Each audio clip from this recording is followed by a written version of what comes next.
पूरी वीडियो देखना, समझना, ज्यादा से ज्यादा आगे शेयर कुछ करना। जंगली शेरों ने वीडियो को मिलकर एक गधे का शिकार किया, लेकिन उनमें से एक शेर ने कहा, इसे मारो मत, मेरे पास इसको लेकर एक बेहतरीन योजना है। उस योजना के तहत शेरों ने गधे को अपने साथ रखा, उसकी देखभाल करके उसका विश्वास जीत लिया। फिर एक दिन उसे वापस गधों के समाज में भेज दिया।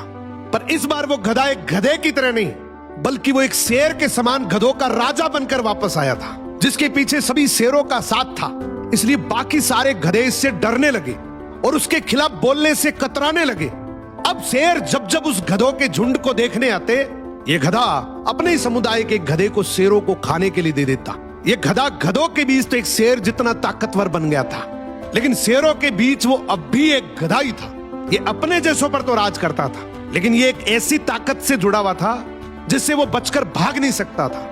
इसने हजारों मासूम गधों की कुर्बानी दी, सिर्फ ये सोचकर कि इससे मैं और ज्यादा ताकतवर बन जाऊंगा। एक दिन ऐसा आया कि सभी गधों ने एकजुट होकर उसका विरोध किया और ये ठान लिया कि इस बार शेर जब भी शिकार करने के लिए आएंगे तो हम में से कोई नहीं जाएगा, चाहे उसका परिणाम कुछ भी हो।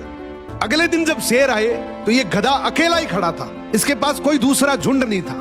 तो गधे ने शेरों से विनम्रता से कहा कि देखो साहब, मेरा खौफ अब खत्म हो गया, मेरी कोई बात नहीं मान रहा अब। तो शेरों ने डिसाइड किया कि चलो अब तू किसी काम का नहीं है तो तू ही साथ चल ले, आज का हमारा भोजन तू ही बनेगा। इस तरीके से आखिर में इस गधे का भी शिकार हो गया। हर समाज के अंदर एक ऐसा गधा जरूर होता है जो अपने लालच के लिए, अपनी ताकत बढ़ाने के लिए अपने ही समाज को दांव पर लगा देता है।